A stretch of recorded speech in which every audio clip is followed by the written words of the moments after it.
Mesdames et messieurs, ici Chaz et on se retrouve aujourd'hui pour la review du chapitre 997 de One Piece Flamme.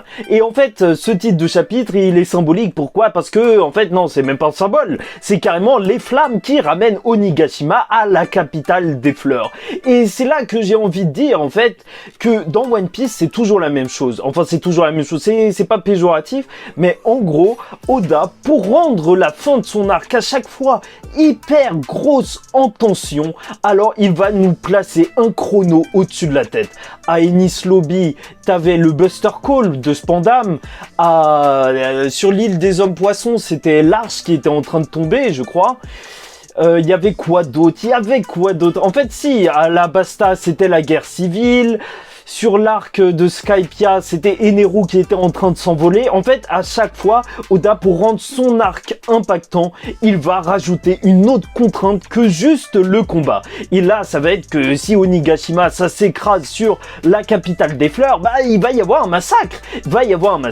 Bon, bref, j'aimerais bien plus tard, quand j'aurai assez d'abonnés qui suivent les reviews One Piece, faire des vidéos dédiées à ces styles d'écriture d'Oda, mais ça, ce sera pour plus tard. Bon, on espère quand même, hein. Franchement, ce serait un plaisir, parce que la dernière review a fait 1400 vues, mais c'est pas grave, déjà, ça me fait super plaisir qu'on soit autant à regarder ça. Bon, bref, le chapitre Flamme aussi, ça fait référence à tout ce qui est autour de la maladie, la pandémie que Queen, il a mis, puisque Marco, il va sûrement avoir un rôle dans ça, vu que la maladie, elle régresse avec la chaleur. Bref, ou plutôt, elle progresse avec le froid, c'est pour ça que c'est combiné avec. Bon, alors le début de ce chapitre, c'est Sanji qui se fait attraper. Ça, c'était une polémique du chapitre. Et oui, c'est sûr et certain, c'est bizarre. Il se fait attraper, il est censé avoir un bête de haki de l'observation. Il y a beaucoup de gens qui étaient énervés parce que Sanji, il aurait fait un truc de pervers. Sauf que non, c'était pas pour une femme qu'il s'est fait attraper. Là, c'était pour en sauver une. C'était pas du tout en tant que pervers. Et c'est pour ça que moi, personnellement, je le pardonne carrément, tu vois. Il essayait de sauver quelqu'un, il a pas fait attention, normal. Bon, après, tu vois qu'il se retrouve face à Black Maria. Je pense, par contre, que celui qui a fait la toile d'araignée, c'est pas Black Maria, mais plutôt son sbire, celui qui a une dégaine bizarre et qui sort sa jambe sur la droite. Enfin, lui, il m'a plus l'air de faire ça parce que, en plus, c'est lui qui va dire le nom de l'attaque à Rétrap. Donc, je pense que ça va être lui, Black Maria. Il y a beaucoup de gens qui étaient contents qu'elle avait peut-être un autre Zoan que un Zoan par rapport aux dinosaures comme les autres Tobiropo. Sauf que non, je crois qu'on va rester sur cette ligne. Pourquoi pas un serpent géant? Je sais pas. En même temps, ça marcherait bien.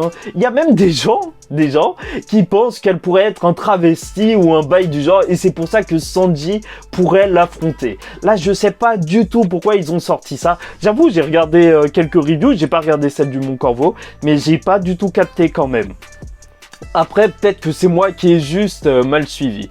Mais franchement, j'espère qu'on va pas avoir une autre histoire comme à la Khalifa où c'est quelqu'un d'autre qui est venu, genre Nami qui est venu affronter Khalifa parce que Sanji ne pouvait pas se battre contre une femme. C'est vrai, là on est à Wano, c'est le chemin pour que Luffy devienne vraiment seigneur des pirates. Donc non, là Sanji il peut pas rigoler. Bref, la deuxième partie du scan, attendez, je lis ça, alors ça va être du troll. Ouais, en fait c'est le troll d'Oda. Maintenant chaque semaine je crois qu'on aura un troll sur les smiles.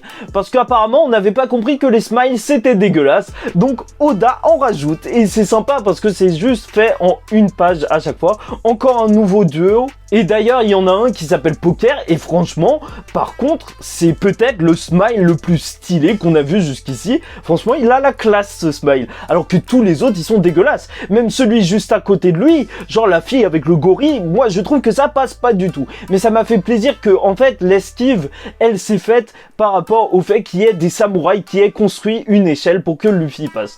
Là tu vois que les samouraïs sont vraiment les alliés de Luffy et vont aussi l'aider pour arriver jusqu'à Kaido. Ça c'est cool. En plus il est avec Jinbei qui donne toujours des conseils, et c'est vraiment le rôle de Jinbei. C'est un ancien et tout, je kiffe. Cette dynamique est excellente et c'est vrai que ça manquait de ça. Quelqu'un qui connaît énormément le monde de One Piece et qui puisse conseiller le futur roi des pirates, seigneur des pirates, comme vous voulez. Ensuite t'as Big Mom qui va voler jusqu'à Kaido. Bon, Ça c'est fait, en gros on la reverra pas, ou peut-être qu'elle va se battre contre Kaido avant tout le monde, hein. Peut-être bien, et il y a un truc qui est tombé, et Zoro il va le voir, c'est le bras d'Okiku, et vu qu'il était déjà assez pote avec Okiku, bah c'est normal, il va s'énerver, et oh là là, mais c'était magnifique, vraiment. Là, c'est la première grosse action de notre joueur Zoro qui arrive et qui juste en un coup va arrêter tout ce délire, toute cette chasse à l'homme. Non, c'est terminé. Là, il n'est pas là pour jouer Jésus Anton. Et voilà, c'est terminé. C'était juste magnifique. Bon, après, est-ce qu'on peut dire que Zoro, il poutre des supernovas en un coup? En même temps, Apu, il était en train de se battre avec Drake. Donc voilà, je pense pas que ça se serait passé aussi facilement en 1v1. Il faut se calmer. J'aime beaucoup Zoro, hein. Moi je fais partie de la team de fans de Zoro. Mais faut un peu de crédit à Apu parce que quand même, il a réussi à gérer au début de cet arc. Et Zoro c'est juste un monstre et surtout que là, il avait tout le temps de placer son attaque à fond.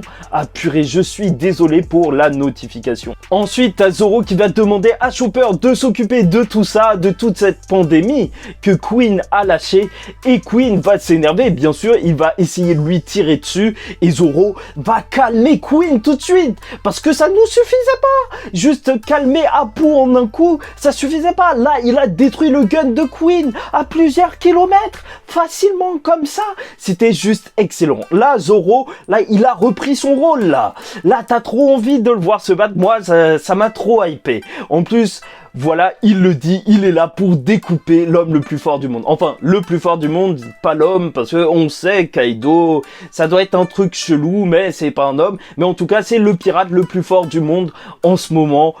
Et c'est ça qu'on attend. Bon, c'est vrai que ce serait bizarre si c'était Zoro qui donnait le dernier coup à Kaido. J'ai vu beaucoup de gens qui se disaient, ce serait bizarre parce que c'est Luffy le capitaine. Mais en soi, moi, ça me dérangerait pas trop. Ça me dérangerait pas trop si Luffy, il réussit à mettre KO Kaido et que Zoro, il donne le dernier coup. En soi, ça me dérange pas du tout, surtout que Zoro, on ne connaît rien de sa réelle puissance. Enfin... Bon, on l'a vu tomber face à Killer. Moi, j'oublie pas, il y en a qui oublient. Et c'est vrai que c'était chaud. Bon, en même temps, il y avait une autre personne qui était venue par derrière pour l'attaquer. Mais voilà. Et ensuite, t'as un passage, encore une fois, en fait, ces derniers chapitres, à chaque fois, Oda, il répond aux fans. Parce que la terre va commencer à trembler. Et t'as Brook qui va faire, ouah, c'est le haki des rois. Et bah non, en fait, Zoro, il va dire, c'est pas moi qui ai fait ça. Donc, franchement... Peut-être qu'il a le haki des rois, mais c'était juste Oda qui répondait aux fans qui disent, qui font des milliards de théories sur le fait que Zoro est le haki des rois. Et en fait, c'est pas du tout ça, c'est juste que l'île est en train de s'envoler. Et c'est un truc de malade. Bon, Marco, il va arriver, il va demander qu'est-ce qu'ils font les Mugiwara là, alors que en vrai, les gens forts devraient se retrouver en haut, ils se battent contre Kaido. Donc, on va voir ce qu'il va faire par la suite. Je pense plutôt qu'il va aider Chopper parce que une maladie qui se combat par la chaleur est un phénix médecin, bah franchement ce serait bizarre qu'il ne reste pas là. Bref, donc la dernière partie de ce scan, c'est l'île qui s'envole. Et d'ailleurs, il y a un passage qui est assez intéressant, c'est qu'on voit l'équipage de l'eau qui allait arriver sur Onigashima. Et je sais pas pourquoi Oda nous a montré ça. Peut-être que c'était juste pour nous montrer que l'équipage existe encore, ouais, ça c'est sûr. Mais je me dis aussi qu'il y a aussi la possibilité qu'ils aient un truc spécial, tu vois. Un truc que l'eau aurait demandé de préparer ou je sais pas quoi. Ça pourrait être super intéressant parce que, voilà, comme ça aura été teasé. En tout cas, c'est teasé. L'équipage de l'eau devrait faire son apparition. Bon, après t'as Yamato, c'est Yamato qui va expliquer. Et en fait, de la même manière que Mononosuke, avec ses petits nuages, il pouvait marcher dessus, bah en fait, Kaido, il fait des flammes et il peut faire s'envoler des trucs et il a fait s'envoler tout Onigashima. Et à chaque fois je me demande quand même, parce que c'était même une question que je me posais par rapport à Doflamingo, s'il n'avait pas utilisé la Birdcage, bah est-ce qu'il aurait été plus puissant pendant son combat contre Luffy? Là, je me demande si ça affaiblit pas Kaido de transporter toute une île alors qu'il va se battre contre plein de gens. D'ailleurs, c'est effrayant parce que Kaido, il dit les Kozuki sont finis. Alors, je pense que là, il les a terminés. Il les a terminés, mais ils vont sûrement se relever au 999 et perdre à la fin et Luffy va arriver. Moi, je suis toujours partisan de ça. Bon, on reste sur le schéma classique dont je vous avais parlé. Luffy, à chaque chapitre, il monte d'un étage. Mais voilà, bah c'est tout pour ce chapitre, il était vraiment très très cool. Faudrait que je regarde par rapport aux pauses du Jump, comment ça va se passer, parce qu'en soi ça veut dire il n'y a plus que 2 chapitres cette année. En décembre je crois qu'il va y avoir 2 semaines de pause, ça va être chaud pour nous. De toute façon je prépare des théories, des trucs comme ça, pas forcément One Piece, hein, plus du Black Clover, mais pourquoi pas One Piece, parce que ouais il y a plein de sujets qui m'intéressent. Bon bref, j'espère que vous avez apprécié la vidéo, en tout cas c'était un plaisir pour moi de vous la faire. On se retrouve en commentaire, n'hésitez pas, si vous n'êtes pas abonné à la chaîne, à vous abonner parce que déjà ça montrerait qu'il y a des gens qui sont intéressés par One Piece sur la chaîne et ça me ferait super plaisir parce que voilà, je me lance depuis pas si longtemps que ça. Bon, je vous avoue que la semaine prochaine je vais essayer de faire ça un peu plus tôt parce que le samedi, alors que le chapitre est sorti le jeudi, bah je sais qu'en fait je perds plein de viewers parce qu'il y a déjà des gens qui sont déjà passés à autre chose. C'est normal, je vous comprends. Bon, bref, donc la semaine prochaine je vais essayer de la faire le jeudi. En attendant, je vous souhaite une bonne semaine et bah ciao tout le monde et paix sur vous.